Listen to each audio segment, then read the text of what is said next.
BitSwap is the hottest new way to trade tokens. Crawling all the top decentralized exchanges, BitSwap will get you the very best price and value for your trades. BitSwap is changing the game. Try it now at bitswapdex.com. Welcome to Rice TVX. On today's Rice Report, I am joined by Hotep Jesus. He is an author, a speaker, a content creator, a tech entrepreneur, and a social science analyst. He has been on the show before, and I will include links down below and above for his first appearance. Today, we're going to be talking about his new book, The Patriot Report, and much more.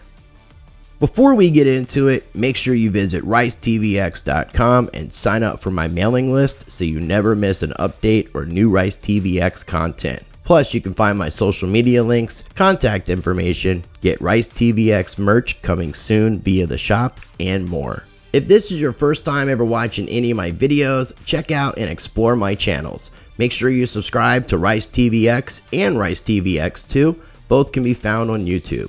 And hit the notification bell to get alerted to new videos. Also, you can follow me on Odyssey and Library, where I have my full catalog of videos plus extra content. And you can also find Rice TVX on BitChute. If you want to support Rice TVX and what I do directly, I have my PayPal, Cash App, plus my cryptocurrency addresses via my Cointree link below in the video description. You can also join my Patreon channel, where you will get early access to some of my videos, exclusive content, and more, with 4 different levels of membership, all offering something different.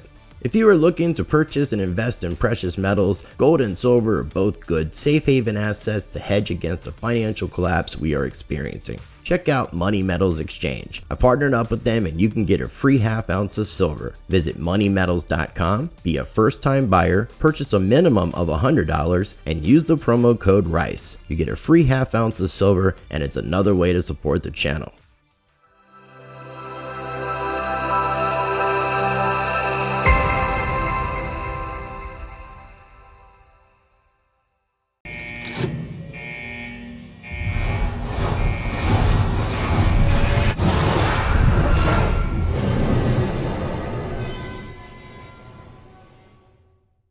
All right, ladies and gentlemen, joining me on today's show is Hotep Jesus.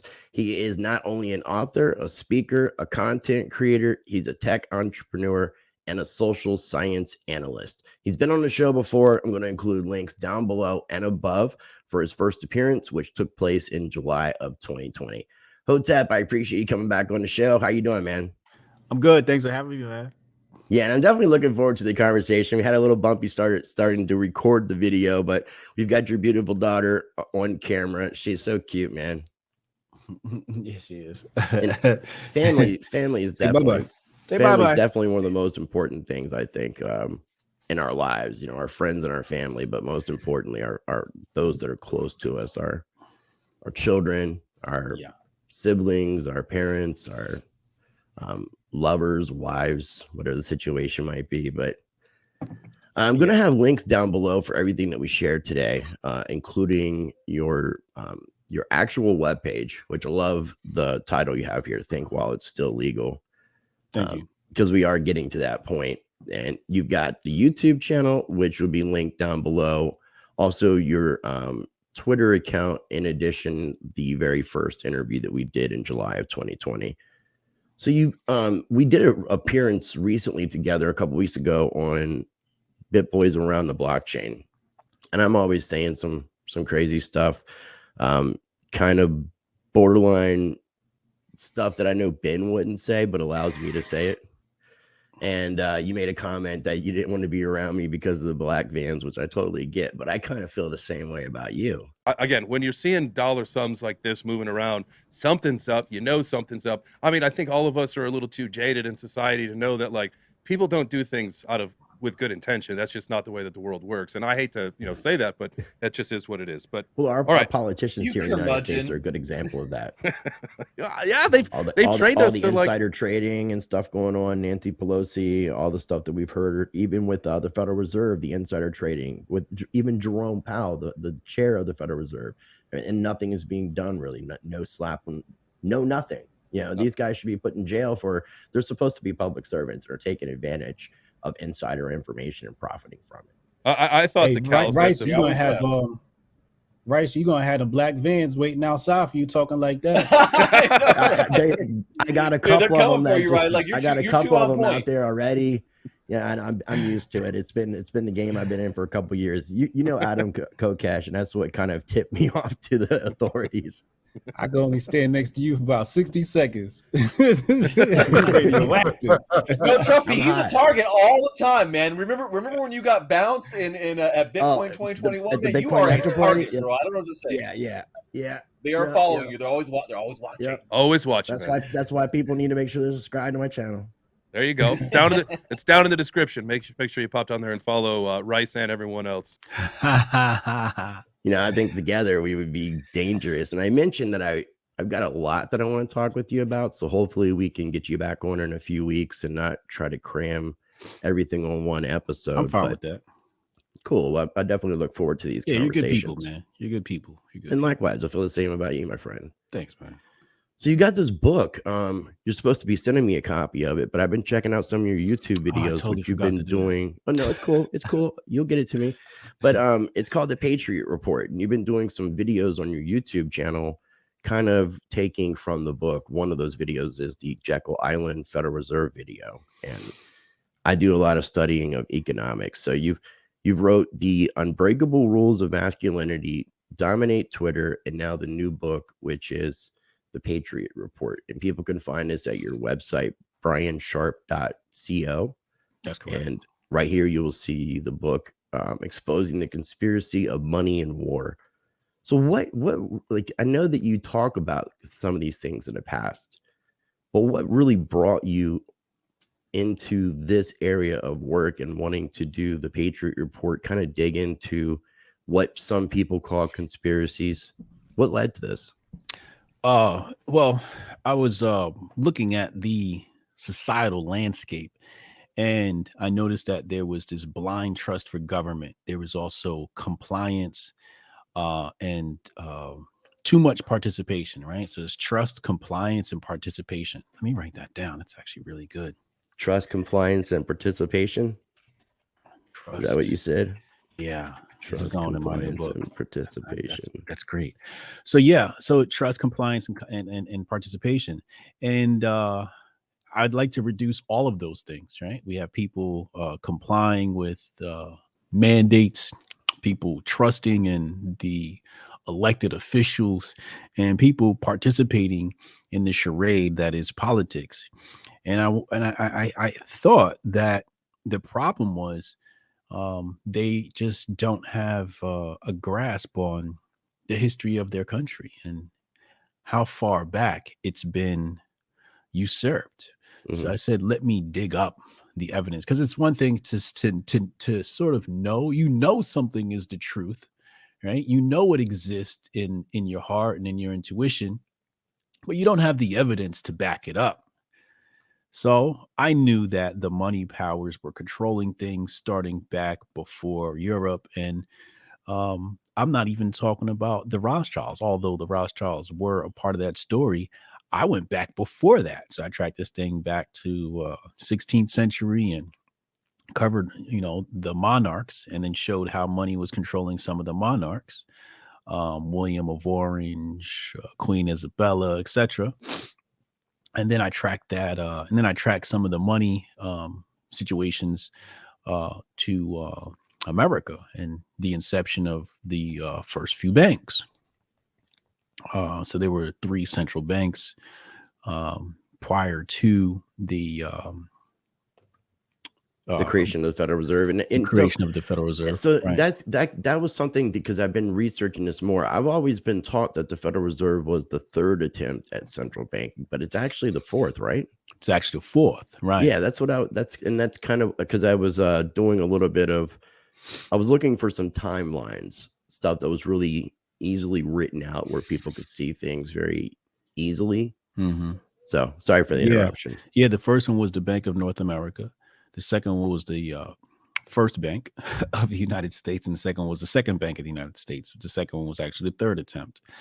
The first one was the Bank of North America. It was financed I believe to the sum of 18 million. Of a total of 20 million was financed by Robert Morris. In fact, Robert Morris was a gentleman who, during the war, when George Washington was in need of funding and financing, he said, "Send for Robert Morris." I don't know if he said it like that, but so, Robert Morris is somebody who I had never heard of. So when we think about central banking history of money in America, I didn't want to give people the same old, Jekyll Island situation. Scroll back to the top. Is the Bank of North America there? I'll see it goes to the first Bank of the United States, See, then it goes to the second Bank of the United States on this particular list. So this is where the confusion comes in with the third and fourth. But I know exactly what you're saying. Yeah. And I was trying to find that website that I saw with the first bank that was listed, because it was right at the creation of our nation. Right. Correct. Like I said, George Washington. When I wrote the book, I didn't want to give people, because there's people like yourself and others who know most of the information. I guess you call them based or red pilled, who know all this information about central banking and its history. And I was like, nah, I want to dig up the stuff that guys like Rice Crypto don't know, right? Right. Because I didn't know it, right? So I dug for 2 years. I was reading Rothbard, America's 60 Families. What's the name of another book? The Men Who Built America. It was obviously The Creature from Jekyll Island from G. Edward Griffin. Nah, I didn't read that.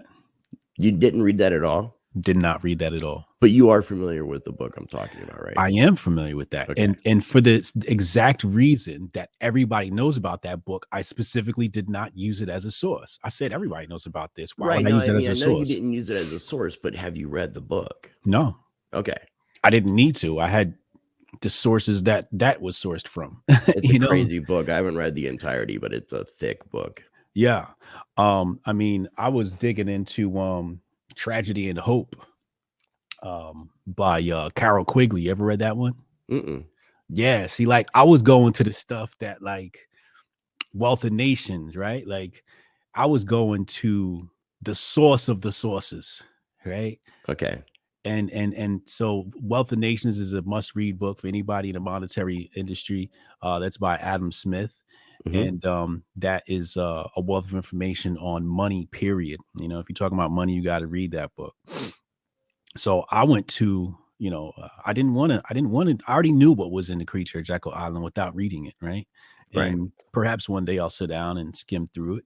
But I wanted to go to non-conspiratorial sources, right? Because The Creature of Jekyll Island is supposed to be like this conspiratorial book. I wanted to go to Rothbard, History of the United States Monetary Policy, right? Mm-hmm. That's not a conspiratorial book. This is a documentation written by a very educated individual. And in looking through that, I found clues and I found sources. And then I allowed these sources to give me different rabbit holes to find things about the history of central banking that most people would not find, because they're going to the conspiratorial books and not going to the more academic books. Right. I mean, you can even use like the Library of Congress, various different court proceedings. I know that you shared a lot of that type of information on that Jekyll Island video that you did. Yeah. And I went into Congressional Record when I did research for my book to pull out some of the Supreme Court arguments and congressional arguments. Absolutely. That's smart. That was Congressman Louis McFadden was lighting them on fire. Now, when you were looking into this, because I mean, I love history, and I know history has just been so distorted. Like, I'm not even sure if the continents are what they say they are right now. I'm not sure what the timeline is. Very confused by a lot of things. But when it comes to this this monetary system, this debt-based system, money magic, kind of a occult commerce, if you really look at it, it goes all the way back to like the Sumerian time period, to the Phoenicians, who later went to Venice, were the Venetians. And that's kind of where we know in our history, in our timeline, where it doesn't seem as skewed, That's where a lot of the central banking started, was in the Venice area. Mm. And then the crazy thing about the United States is, and this is one of the things that because I've been looking into law, status correction, the idea of the legal fiction, that there is a artificial legal entity created when you're born with your birth certificate and your social security number. I've even went down the path of like the Moors, and an alternate history of what could be America that we don't know about, which is really fascinating. But the thing about the Revolutionary War and the formation of our nation, it was like for a split second we were free. But then ultimately the banks won. Yeah. And it seemed like everything kind of got screwed up after Andrew Jackson had gotten rid of the second or third, I guess it would have been the third central bank. And then we had the national debt was paid off. We had the Civil War.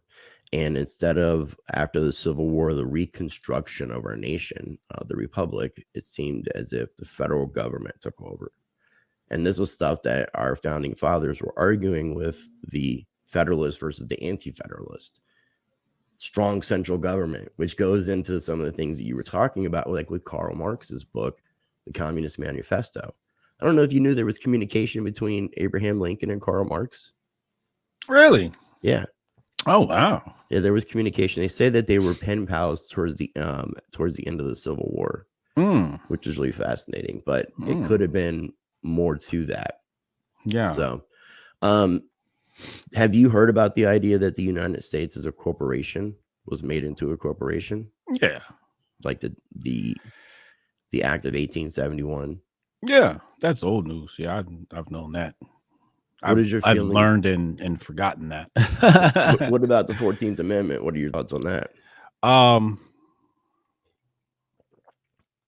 14th Amendment. Which one is that? That's not state rights, is it?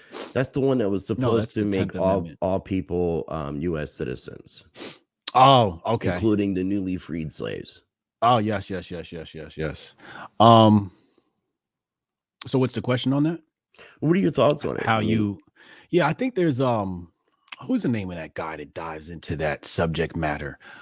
He wears glasses and I think he's dead now. And he talks about like maritime admiralty law. Well, there was a Jordan Maxwell had spoken about it. Thank you, Jordan Maxwell. But he's still alive right now. Is he? Yeah, he's barely alive, but he's still alive. Okay, he's old. Yeah, Jordan Maxwell, that guy. I used to, once upon a time, I was digging through that information. Jordan Maxwell was talking about how, birth has to do with docking a ship and, your birth certificate, and it's traded on the stock market and you're owned in the United States as a corporation. And yeah, I dove into that information way back in the day. It's pretty interesting. I divested a bit because, I try to, when I learn these things, I try to figure out like, how do you circumvent it? And honestly, I couldn't wrap my mind around it. I know that there are certain people who have quote unquote cashed in their straw man, right? Mm-hmm. What they say. So they say, right? Yeah. Yeah. I know that there's this young black lady who allegedly got banned from the internet or something like that, or they killed her. I forget, but she used to do like seminars on how on the tax code. She used to work for the IRS, and she used to tell you how to avoid taxation, and because the government wasn't legally allowed to tax you. And I dove into a lot of that stuff, but what I found was it takes a ton of time and research, because apparently if you try to turn in your straw man, you could get hit with fraud or something like that and end up in jail. And well, some people say that if you didn't create it, you can't utilize it. So it's not something that we created. It's not ours. So it's not. So I'm not even sure the legitimacy of those accounts. I too have the rabbit hole has just been crazy. I'm finding that there's some legitimacy to some of the things that are being said, but not all. And some of the individuals that may be getting away with certain things or claiming that they're getting away with certain things may just be allowed to pass through because at the same time, you know how the government works. I mean, they can be trumping up charges, RICO stuff Well, going on. I mean, they could be building an entire case. yeah. So the reason I'm asking is because the 14th Amendment, some people say that it just made everybody a slave. It put us all in this category of a U.S. citizen, which Yeah. puts us under the jurisdictional control of the federal government. Right. Whereas before that, there was no U.S. citizenship status. So people Yeah. talk about status correction, getting rid of your U.S. citizenship and being something to the effect of Sovereign. American national, not necessarily sovereign. And the word Okay. sovereign citizen would be an oxymoron Right. because of what Citizen would means. be possession and jurisdiction of the state. Yeah. Right. So being Yeah. a sovereign citizen Can't be a is sovereign citizen. Yeah. no. And I'm not even sure that you can be sovereign without having subjects. I mean, there's the idea of self-sovereignty. But I'm like you, man. I like facts. I like evidence. And I Yeah. haven't found a lot of these things just spelled out. Right. But there is some information. Like if you look into like there are the status of an American national that does exist. Right.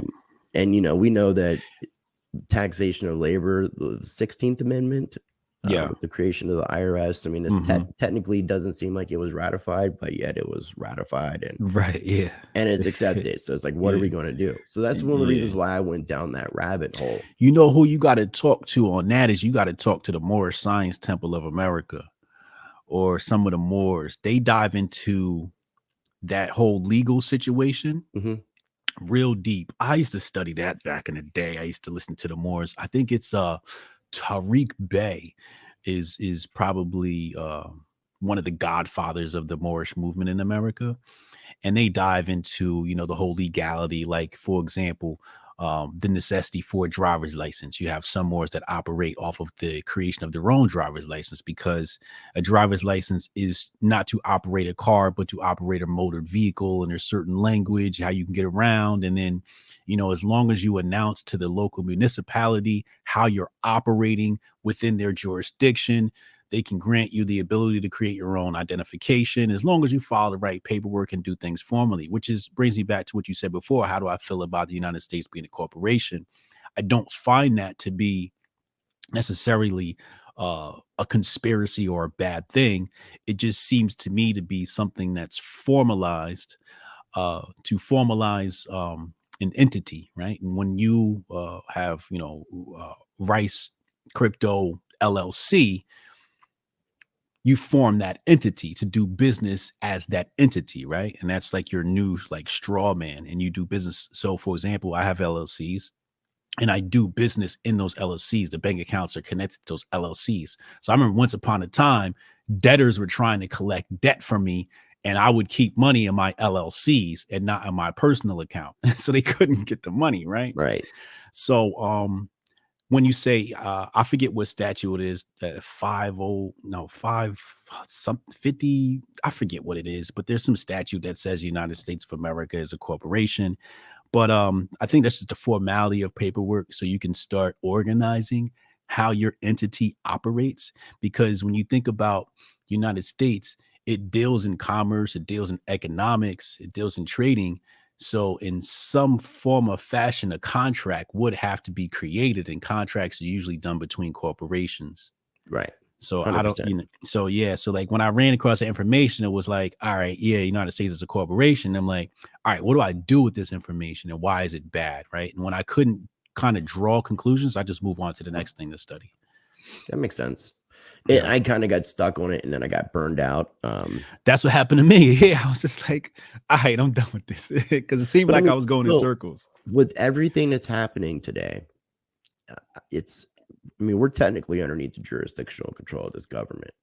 So how do we become self-sovereign? How do we become self-governing? Is it possible for us to achieve this? So, that's kind of been the big question that I've been researching. If that makes sense, is just get out of the jurisdictional control, put my big boy pants on, and just say, I don't need a babysitter anymore. I can do this by myself. You gotta look up the story of Eduardo Saverin. You familiar with him? Mm-mm. Eduardo Saverin was the partner over at Facebook, one of the founding fathers of Facebook with Zuck. Okay. And United States government, he made a bag of money with Facebook. Shout out to Demick. He's the one that really put this on my desk. And very interesting character, just picked up and left. I think he went to Thailand or something like that. But he was supposed to pay no, Singapore. He's in Singapore. He's an angel investor in Singapore now. From Brazil. And he was supposed to pay the government tax money on that money. He was like, peace. Right? I'm sovereign, right? So, when you say, how can we, like Kanye says, slavery is a choice. It's like I said before, compliance, trust, and participation. Like, stop participating. If we could get even just half, 25%. 20%, really. right? If we follow the 80-20 rule, right? Mm-hmm. You figure if you get 20% of the population to be to stop participating, we might be able to convince the other 80% or the majority of the 80% to not participate as well, because the other 80% are just fools anyway. But it would take a massive movement. The problem is usually those massive movements are started by a single leader. And what happens is they destroy the leader or they neutralize the leader, and then the movement dies. So it has to be like a mass awakening to where everyone is leading themselves away from the plantation. Yeah, and the reason when I say we, I'm always trying to look out for others. So, trying to find these answers. I would like to be able to provide that information to those who want it. And so, if you have connections with people in the Moorish Science Church, or I would love to, or the Moorish Science Temple, I'm trying to find some individuals that are willing to talk with me and have a rational conversation. Yeah. Because the history part of that is super interesting. Where it talks about what we call slaves were not brought over from Africa, that they were always here, which is a really interesting idea to think about. Even the idea that Native Americans were more copper skinned and less what we think of them as today. Yeah, I was supposed to do a presentation. I might do a presentation at some point, but I have a book here written by a scholar. And this one here, and I was actually studying it because I was supposed to do a podcast with somebody, and it says right here, the first Americans were Africans. And if you go look at Amazon right now, like I'll go to Amazon right now and look up this book, and you'll see the price of it. First Americans were Africans. This is by David M. Hotep. And actually, the hardcover I have is okay. So the version I have is $200, but looks like there's some paperback here that's for $49, right? So somebody can definitely acquire this document here. And it's actually a brilliant piece of work because it's well sourced. It does not ignore genetics and DNA. It talks about the Clovis, pre-Clovis time period, the Barren Strait, but it also has like accounts from the natives themselves, which is quite interesting, right? Because the natives themselves on the East Coast of America say that their origins are across the pond or across the sea east, right? So what's that? That is Africa. So there's a whole bunch of different accounts. Then you also have like the Black Seminoles, as everybody knows, the Seminoles in Florida, right? So those are actual Black natives, right? Well, supposedly Old Dirty Bastard, he was Native American. I don't know if you knew that. No, I didn't know that. Yeah. Oh, wow. Shout out to ODB. So there's some interesting history. It's like, why are we being lied to about so many different things? It doesn't make any sense when you look at the bigger picture. Yeah. Well, you'd have to look at, you'd end up going down the path of the $5 Indian story, right? Where certain privileges and reparations were given to Native Americans in something called the Dawes Roll, DAWES, and people were paying $5 to be considered Native American, and obviously many of them were of European descent. Right. So a lot of, I guess they call them white folks. White folks were actually getting the reparations, and obviously, if this is during the time period that this happened of racism, they weren't going to give it to black folks, right? So, like for example, I remember I was in Florida, and I ran into this white dude, and he was running a casino, and turned out to be on the Indian reservations. And he said, "I'm Native American," but the guy working for him was darker than him. So I'm like, Right. "Oh, I see what happened here. This is sort of like the master slave situation, but the master is saying he's native, right?" But yeah, darker complected people were definitely on this continent, and were the indigenous people of this land. The problem is when you're not taught that, and you're taught something like the natives were a separate people. When I come and say, "Hey, black people, are the original people of the land," people like, you'll probably get comments in the video now, like, "What is this guy talking about? This is insane. This is ridiculous. This is revisionist history," right? No, I got some pretty open-minded people that watch the channel. You'll get some. I I'm promise sure you. there'll be one or two. Yeah. But they'll say, "Hey, this is revisionist history." And it's like, no, history was revised, and now we're revising the revision. Right. So Yeah. the thing is, all of history has been distorted, right? Like even like I showed you how we don't learn all of the history of the central banking, right? So European history isn't told properly. American history isn't told properly. So how can we expect so-called black history to be told properly? And Yeah. the thing is, what history does is they teach history by people. And I don't think it makes sense to teach history by people. I think you have to teach history by region. But when they speak of American history, they decouple the contributions of the darker complected people from that history, and then teach it as something separate, right? Mhm. And even that, they pick and choose, they cherry pick, right? So for example, in America, we have MLK. He gets a holiday, but Malcolm X doesn't get a holiday. You'll have I've spoken to affluent white liberals or whatever, and I say, "Hey, tell me something about Marcus Garvey that you know." And they go, "Who?" So it's like, but if I say W.E.B. Du Bois, they go, "Okay, I know who W.E.B. Du Bois is." Okay, well, W.E.B. Du Bois was the nemesis to Marcus Garvey, right? So it's just like, we're not telling all of history, we're cherry picking. So that's why I say there's no such thing as black history. There's American history, but you can tell American history from the black perspective or the black experience and try to call that black history.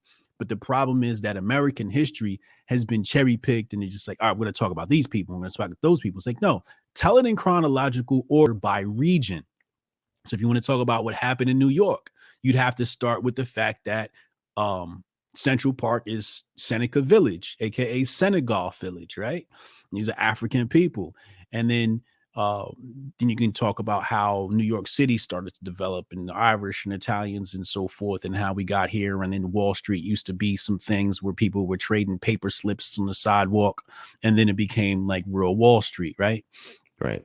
So, I mean, tell history in chronology, but don't cherry pick and don't exclude people. But that's the problem with history. Like when I wrote my book, I mean, I still have, 75% of the research not included in my book. So when you tell history, you can't exactly include everything in your book, because you'd be here forever trying to write the Right. damn thing, Right. And that was my issue. I'm like, it's been 2 years. I have to get this book out. I have to just choose what facts I want to include and what I want to exclude, right? And maybe I'll just make it another volume. But that's the thing. The historian is charged with the responsibility of selecting what goes into the history book.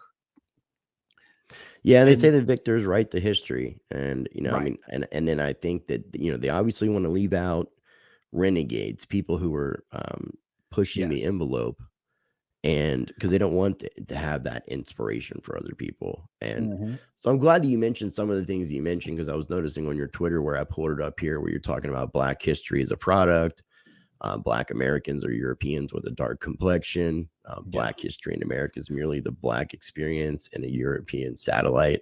Right. There is no Black history. It's crazy though too, because a lot of that, I feel like, especially with the creation of the United States, because I think that's where a lot of this black and white stuff started really coming into play. Because if you were a Black person from England, you would have been called or British or English. Correct. If you were a Black person from Russia, you would have been called Russian. Correct. You wouldn't have been called Like an Alexander African Pushkin. Russian or a Russian African, or some of those things just sound ridiculous. And then we have African Americans, and a lot of it, I think, is just this division, keep us all divided. I know the whole weed thing that happened back in the 30s, what would they call it? That reefer madness. A lot of that was to keep Black and white people from intermingling. Trying to make it as if it's the devil's weed and it will turn you into a savage or something to that effect. I mean, it's crazy, and it leads up to kind of, in a sense, where we are today, because everything that we talk about regarding central banking history, it all culminates to where we are now. It's as if there has been a plan perpetrated on humanity that's playing out perfectly, if you think about it from a conspiracy perspective. When we talk about the my heart goes out to the descendants of Europeans who were dragged to this land to colonize this land. Many of them defected and went to go live with the natives. So when people say, hey, white people are inherently racist, I'm like, nah, a lot of them was like, yo, I'd rather live with the natives. I mean, Virginia, for example, Virginia had cannibalism, right? Like it was so the circumstances were so dire that people started eating themselves, started eating each other. Right. So then you looked at the natives, and natives were living just fine on the land, right? Because they were indigenous. They've mastered living on this land. So you go look at that dynamic, how they defected, and then other white men who were in power, the aristocrats, would hunt these guys down and then kill them, right? How dare you leave us and go hang with it's like, damn, like you weren't even free as a white man on this land, right? So then they try to make it seem like only Black people lacked freedom in America, and I'm like, nah, there's the upper class and then there's a lower class, right? Because so you had in early America and the colonial time periods, you had slaves and you had indentured servants, and the majority of indentured servants would have been white, right? And some of them were debtors, criminals, or whatever the case might be, and some of them actually volunteered to be in that capacity. But that, to me, that was one of the reasons why the whole black white thing started coming about, because you don't want those white indentured servants happen to talk to the Black slaves, because if the two realize they had a lot more in common, they may start standing up against the plantation masters, right? And that's the kind of the reason why I mentioned the stuff with the corporation in the United States and some of the things regarding the legal fiction stuff, is because it seems as if, in the 14th Amendment, because it seems like they just took the plantation and made it bigger. Like the United States is just a big plantation. And, with everything going on in current events, economics, everything that's happening with the pandemic, the forced vacations, the jobs they're making everybody get. It's I've got to obviously be careful with some of the verbiage that we're using, but I want to read what are your thoughts, knowing what we've talked about throughout this conversation and where we are today with everything going on? Where's your head at? Consistency. I focus on being consistent. I focus on productivity, self-development, right? So I teach entrepreneurship, Right. mostly from a lens of branding and business development. A lot of people say I'm a great marketer, and although that may be true, uh, I think they're deceived as to what marketing is. People don't understand what marketing is when they use that term. But the truth is, the power behind marketing is actually branding, and that's what I practice, and that's what I teach. I teach branding, and my formula for branding is reputation times consistency cubed equals Okay. branding. So, for example, if I showed up at a party with a big clock around my neck, who would you say, who would come to mind? Flavor Flav. Public Flavor Enemy. Flav. Yeah. That's branding, right? Now, if he did it one time, you probably would say, nobody would remember that. But the fact that he always shows up with a clock around his neck, you go, oh, this is Flavor Flav. That's branding. That's consistency. This is why Flavor Flav is Flavor Flav. It's not marketing. It's branding. 50 Cent, when he first came out, the bulletproof vest, that became his branding. Nicki Minaj, the Harajuku Barbie wig, branding, consistency, right? So I practice that consistency of the things that I just do over and over again, right? And that's really the power that makes people stick to your brand. So I teach that.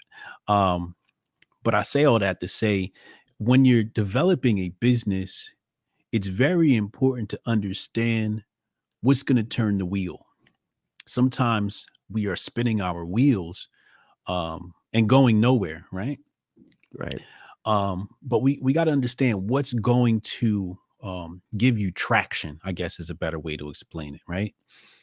And there are certain tasks that an individual can do that will provide traction. So when they turn the wheel, they actually go somewhere and they go there fast. For example, one of the biggest problems that many businesses make is they try to be ubiquitous. And that actually doesn't make sense. Even when we follow the case study of Facebook, he didn't come out and say, hey, I want to be worldwide. They started out as an exclusive thing at Harvard University, right? I think it was Harvard. I believe so. Yeah. And then it slowly went to all universities, but you needed to have an EDU email address just to even be on the platform. Right. So, that's a long time ago. I forgot all about that. Yeah. So it's like specialization, right? So the reason why I brought that up is because everybody tries to be on every social network. They're like, I'm gonna launch a business. Okay, let's open up an Instagram. Let's open up a Facebook. Let's open up a YouTube, and let's open up a Twitter, right? And then let's try to do all of these great. And it's like, no, that's not how you're supposed to operate. However, if you can say, look, I have a social media team. Like, here's one thing that businesses do wrong. They hire one social media manager and they say, manage all these platforms. Just terrible idea. Just a terrible, terrible, terrible idea. If you have the budget, what you do is you hire one individual for each channel. This is my Instagram guy. This is my TikTok guy. This is my Facebook guy, etc., right? That is going to give you power. Now, if you only have one social media manager, you have to sit down as a team and you have to assess your business. You have to say, hey, look, what are our strengths as far as content creation is concerned? Do we have a great copywriter? Okay, maybe Twitter's best for us because we can do great copy. Do we have a video guy? Because then maybe we just focus on YouTube, right? And then YouTube can kind of link with Facebook and Instagram because those two platforms love to pump video content, right? And then you can just kind of like sprinkle it to Twitter as well. But you don't focus on that. You focus on the one main channel and kind of just use the other ones as copies, right? Or clones, so to speak. and operate like that, right? So, so for example, with myself, I chose Twitter, right? So people ask me, yo, it's the hardest social network and you got all these followers. How did you do it? And I'm like, it's because I didn't focus on Facebook. I knew Twitter was going to be the future. I didn't focus on Instagram. I focused on Twitter and I just stayed there, right? So what I do is I try to find the things that are give me traction, the little things I can do daily that matter most. For example, my daily mailer.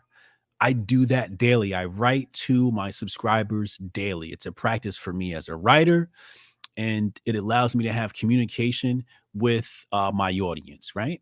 Right.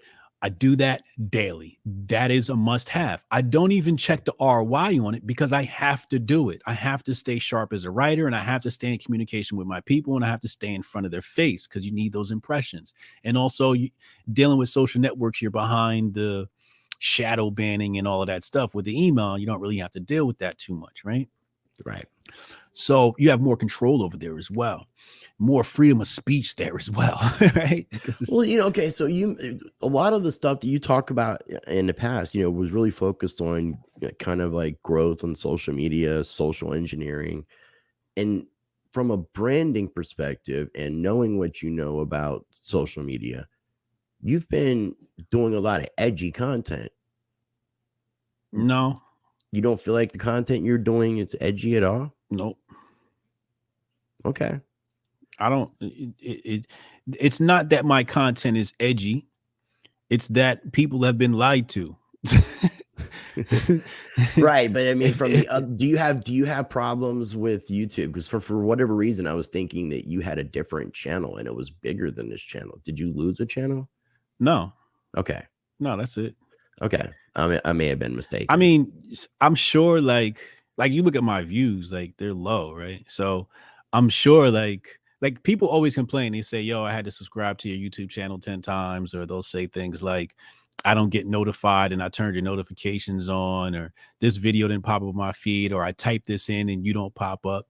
So I'm sure I'm behind some sort of shadow banning on YouTube. I don't pay attention to it. I just consistently just put out content and grow my audience. At some point, I'll remove myself from YouTube. I'll probably build my own live streaming platform where I can notify people automatically and but I'm not going to move to another platform unless it's the platform that I own. So for right now, I'm on YouTube, and I think YouTube does a great job for discoverability. Also, it's pretty much ubiquitous, so people can easily access it, and people are used to it. So I don't have to jump over any learning curve for individuals that want to consume my content. It's there, it's shareable, it's embeddable, etc., right? So I like YouTube. I know there's things that they do, but it's their platform. Like, I'm very much an extreme capitalist to the point where I feel like if YouTube feels like Hotep Jesus needs to be shadow banned, then shadow ban me. It's your platform. You should be able to do whatever you want with it. I don't care. Do I like it? Of course not. I don't like being treated like shadow banned, but to me, it just says I'm doing something right. Right? It's just validation, right? So it makes me feel good knowing that, oh wow, this billion-dollar corporation, if not trillion these days, probably still billions, but this billion-dollar corporation is worried about little old me. Right? That's a good way of looking at it, though. It is their platform. It just sucks when my biggest argument for it is free speech, First Amendment. There was a entity, PragerU, that was suing YouTube. Mm-hmm. And I kind of lost track of what had happened. And a few months back, started looking back into it and found out that it was apparently resolved in February of 2020. So it kind of got lost in the shuffle in the news. What was the verdict? Did they win some California money, judge found that Google and YouTube are not beholden to the First Amendment. They're private corporations. Well, yeah, of course. But my argument is that anybody can use these platforms without an account, which makes it public. You can invest in these companies publicly. Anybody can invest in these companies. Not really sure where the privacy aspect comes in. I don't fault corporations or the government for not protecting the First Amendment because people don't protect the First Amendment. The hoi polloi first have to, for example, you say something, somebody like you just said, my content's edgy. And I'm like, it's edgy if you're a normie, right? But if, Right. Yeah. Well, that's like, the majority technically. Right. But that's the thing. Like when you say edgy has to compare it to something, right? So compared to the normie, it is, but compared to my red pill friends, are like, oh, this is perfect. This is great. I love it. Right. It's not edgy at all. The problem is when you say something online and people want to cancel you and all that, it's the hoi polloi that don't affirm the First Amendment. So until we are going to say, like, for example, I told people, let the racists say whatever the hell they want to say. White nationalists, white supremacists want to talk crap online. Please do. By all means, you're not going to hurt my feelings. But people are like, oh, no, they can't say these things. Da, da, da, da. And I'm like, no, I've been called the N-word on Xbox Live and we just kept it moving. Like, I'm used to this, right? So, and then what happened? 90% of Black Twitter got banned after Twitter started cracking down on language. And I said, see what happened? You were so worried about these white people and you became victims of the same censorship that you were concerned with because they started monitoring the N-word. So every Black person who used the N-word started getting, they're like, yo, I'm Black. I can't use the N-word, right? So these are the things that happen. So you have to affirm it for the person who has the most extreme language. For example, when I say something and somebody disagrees with it, there's two types of responses. There's going to be the cognitive dissonance, Karen, Ken vibe, right? And there's going to be the person that's going to have some sort of inquiry. I look for the people that have inquiry. If I say something you don't agree with, like, for example, back in the day, a few years back, I said, America's not a capitalist nation, it's a communist nation. And people on the right were upset. They're like, what are you talking about? That's not true. We're a capitalist nation. I'm like, yeah, all right, whatever, right? But instead of saying, hey, how did you come to this conclusion? We are not a free thinking society. So if we're not a free thinking society, how can we expect the First Amendment to be affirmed? Yeah, that's a good point, man. It's a good point because it's definitely a tiring fight to feel like you're standing up for free speech when the rest of the majority seem to be fine with people being censored. I mean, I'm 46, so I remember growing up, Howard Stern was considered like the worst thing on radio, and they didn't do to Howard Stern what they did to someone like Alex Jones and just took away his free speech. I always grew up in a world where if you didn't like hearing something, then just don't listen, tune out. Right. But by you taking away the white supremacist voice, or any other voice, you're just ultimately taking away your own. Yeah, and that's kind of the vicious cycle that we've been in. And now it's just like, it seems to be like that whole thing is just tightening. The censorship is just getting rampant.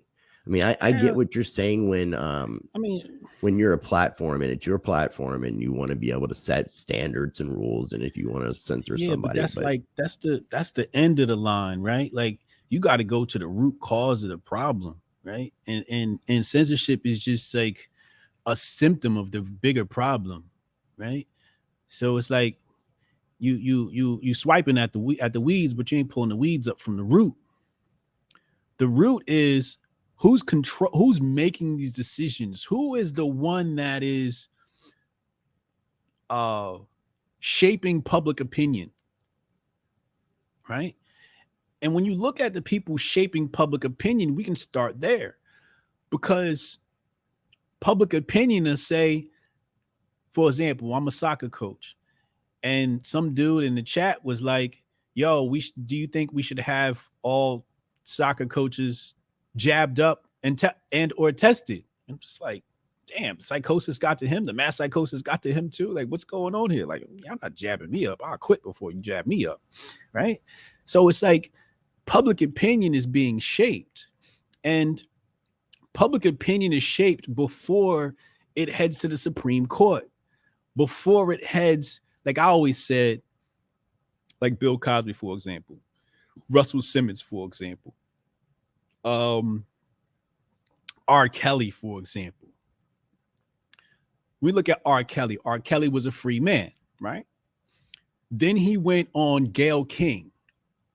After Gayle King, they put out a documentary. People reacted to the Gayle King interview and they reacted to the documentary, and then he ended up in court.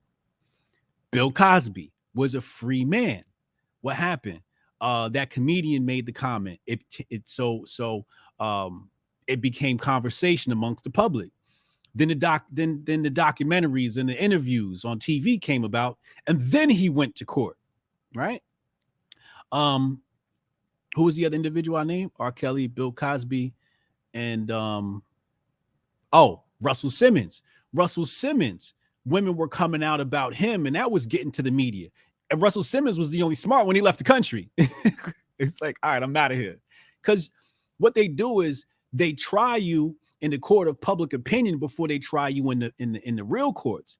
And they do the same thing with every other, I wouldn't say every other bill, but these major bills that are being passed today, because there's a lot of bills being passed behind the scenes that never see the court of public opinion, right? But when we talk about like the OSHA mandates, first they have to convince the public to think a certain way, then the corporations follow, and then the courts try it, right? So we're going to the courts, right? And we're saying, oh, the courts, need to. No, what you really need to do is figure out how you can shape public opinion, because the courts ain't going to see it until public discusses it and it becomes a topic. You see what I'm saying? So that's why you're important. That's why my platform's important, because we help shape public opinion. The more minds we turn into free thinking individuals, the less important these issues will be. People will say, look, you can't fool me with these jabs. We need to talk about real issues in America. For example, abolishing the Fed, abolishing licensing, you're from North Carolina, South Carolina, licensing for occupations like plumbing and electricians was a racist act. They wanted to bar Black people from participating in these industries and these trades. So the legislation that's passed, when we take a look at it, it has like some murky history, whatever. Damn, I forgot where I was going with that.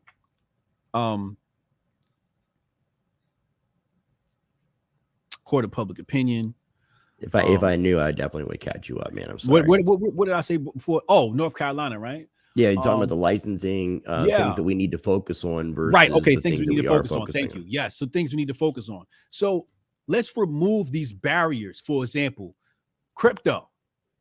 What happens with crypto? The SEC says in New York City you need a license to open up an exchange and this and that, and it's just like you worried about freedom of speech when you don't even have freedom of commerce.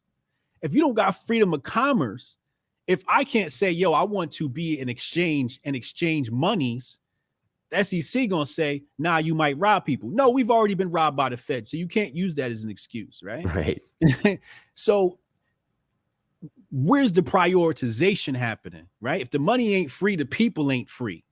So we worried about freedom of speech. It's like, now you got to free the money because everything runs around money. Cash rules everything around me.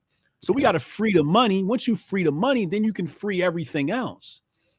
So it's like order of priorities. We're like forgetting the things we really need to focus on, if that makes sense. No, it does. It does. And, when you said what we do as content creators and such, it definitely helps to shape the narrative. But unfortunately, the majority of that narrative is controlled by our mainstream media, which is what helps push out those narratives. So what are we going to do about that? Get rid of them and replace them. I mean, that's really what it comes down to. You have the propaganda machine, which was started by Warner and Paramount and these guys who invented Hollywood, right? Right. And the American dream was, or I should say, American culture was created by Hollywood. How you should act, how you should think, how you should talk, how you Yeah, should dress, sitcoms like your right? Leave It to Beaver and such. Yeah, Yeah, definitely shaped the nation. it shapes. So they knew, the Wizard of Oz knew that this screen was going to shape people's minds. So America was shaped by Hollywood and media, public opinion. For example, when I was talking about the election between Taft, Roosevelt, and Wilson, and Frank Munzie and those guys are the ones financing the local media, right? Trying to sway public opinion. So they understood that these elections are going to be coerced by influencing the media, which influences public opinion. How do people combat the propaganda machine? Again, participation. Are we participating in the propaganda machine? Are we watching things we probably shouldn't watch? Are we putting money where we shouldn't put it? Because participation is leading to our own slavery. Yeah. Wow. Licensing, when I was talking about before, these restrictions that stop capitalists and entrepreneurs from rising the ranks from lower class to middle class to upper class. It's restrictions, right? Policies and licensing and all these things. For example, Walter E. Williams talks about cab restrictions, right? So he says in New York City, you go and you look, and at his time period, I think this is 90s, 80s or whatever, he gave this speech. And he said, you go to New York City and there's not a lot of cab drivers, but you go to Washington, D.C. and there's black cab drivers everywhere, right? In New York, not a lot of black cab drivers. So he goes, is New York City racist and D.C. not racist? No, the difference is in order to get a license to drive a cab in D.C., it was a couple of $100.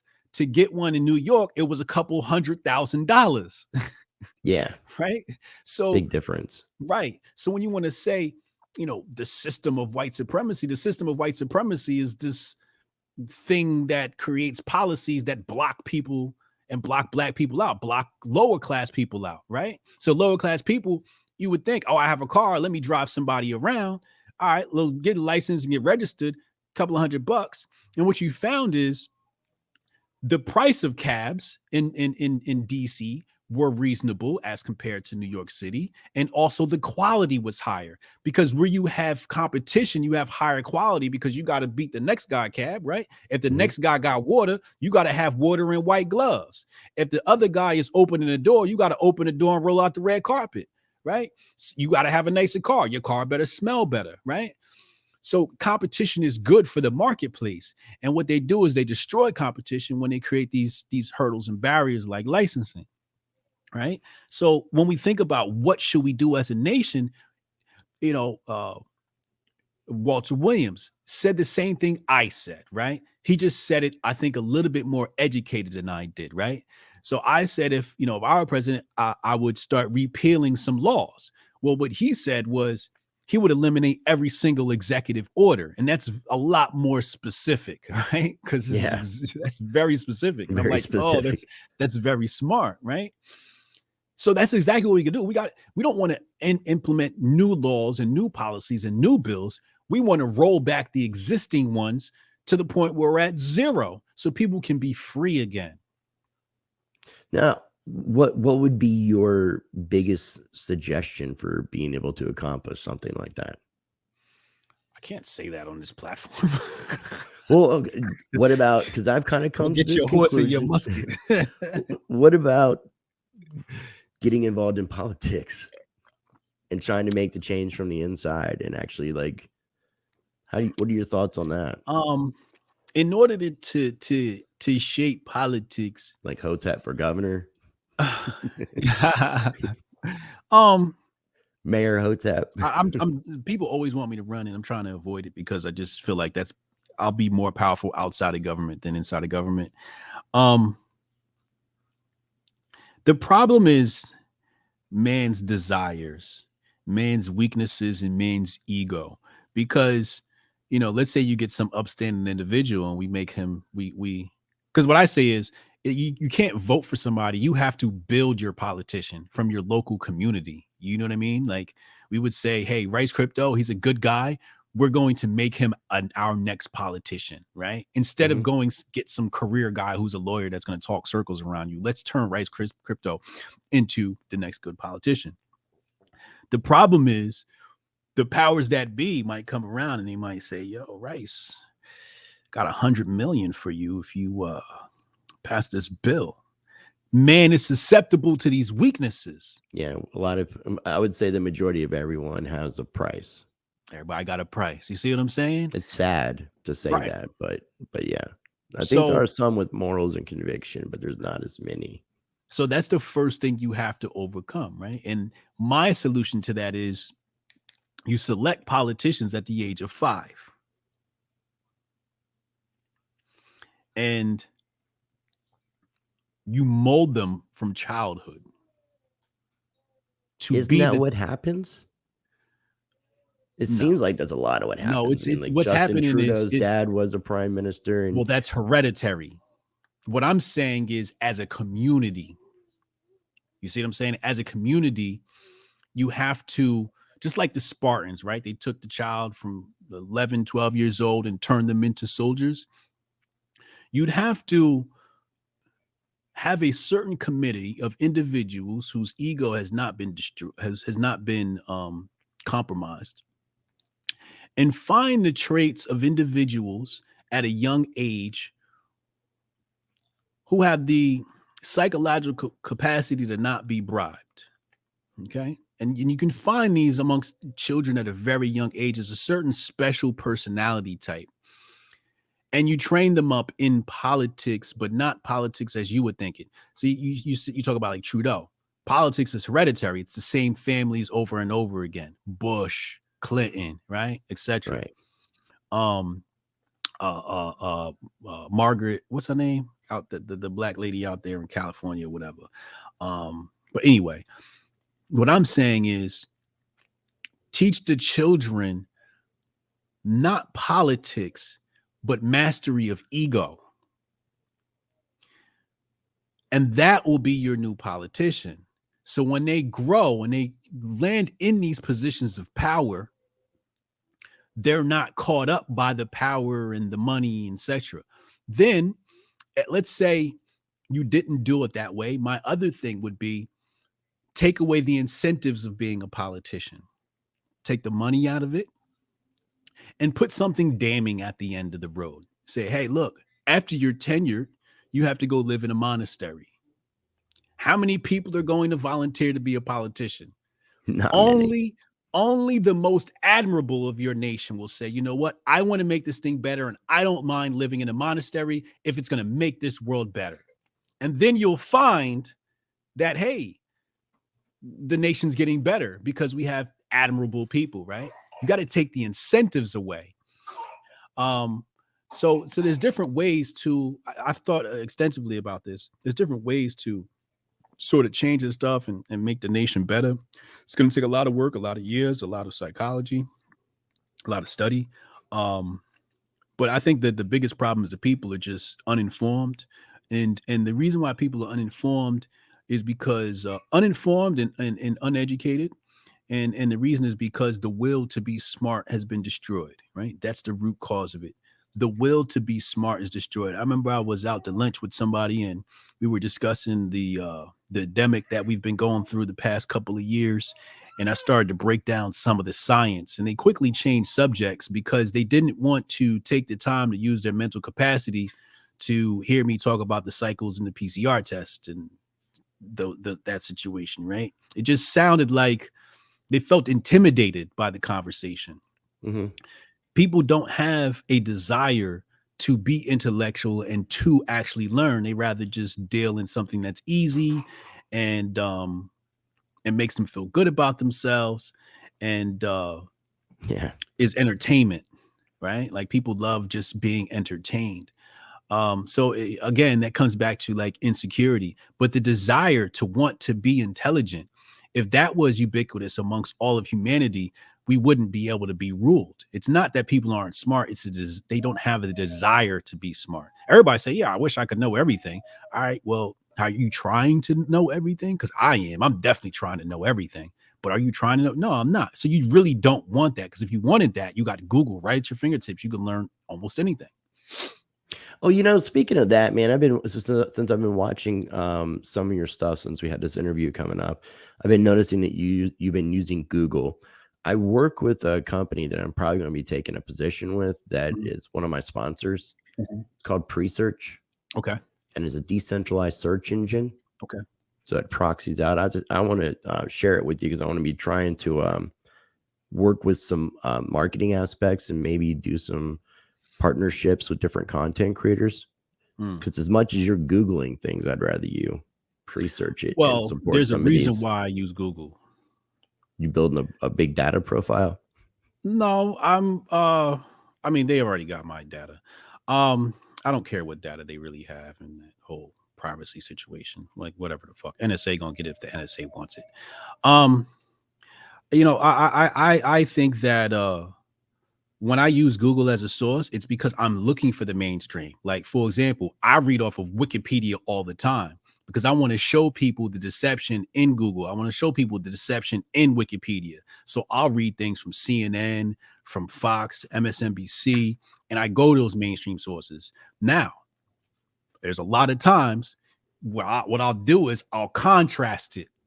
I'll say, okay, we looked it up on Google. Let's go to DuckDuckGo now, right? Okay. So I'll contrast it. So that way you can see the difference in the search results and what kind of material comes up. Because sometimes I want the mainstream information. What is the mainstream saying? And then what is the underground saying? So for certain topics, I won't go to Google. I'll go to DuckDuckGo. But the majority of the time, I want the mainstream information because I want to know what the mainstream is saying, because that's who I got to keep an eye on. That's who I'm monitoring. They're spying on me. I'm spying on them.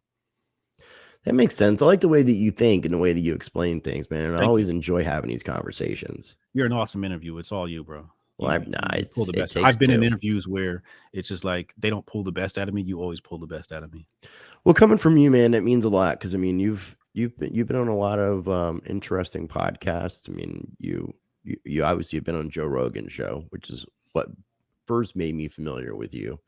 And then just going over to your website and some of the podcast or some of the interviews you have here, Tim Pool, Thaddeus Russell.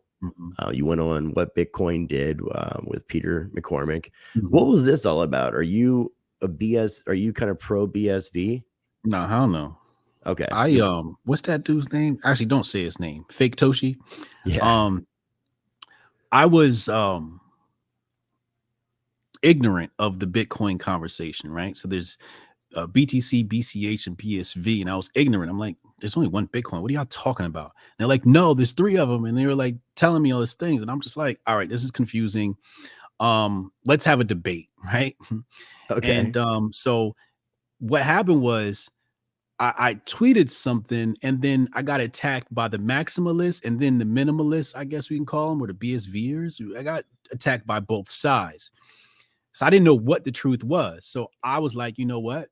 I'm gonna host a debate. So I had Peter McCormick, Shinobi, I think it was Connor, and Kurt Worker. So it was BSV versus BTC. Okay. And I hosted that debate, and it exploded. It was really big. Reddit was over there chewing on it, and people still talk about it to today. But I just wanted to learn. So then I ended up having a conversation with Fake Toshi, right? And they're talking about how their blockchain is forever, da da da da. You talked with them? Yes. Like a private conversation, or did you record? No, we were supposed to record a podcast. Okay. Okay. I was in the Zoom, and if I could do it all over again, I would have recorded it. But what was the argument I made? Adoption, right? So I began the conversation with Fake. First of all, he didn't even say hi or anything like that. He was just like really like weirdly like pompous. So I think he's high spectrum autistic. Oh, okay.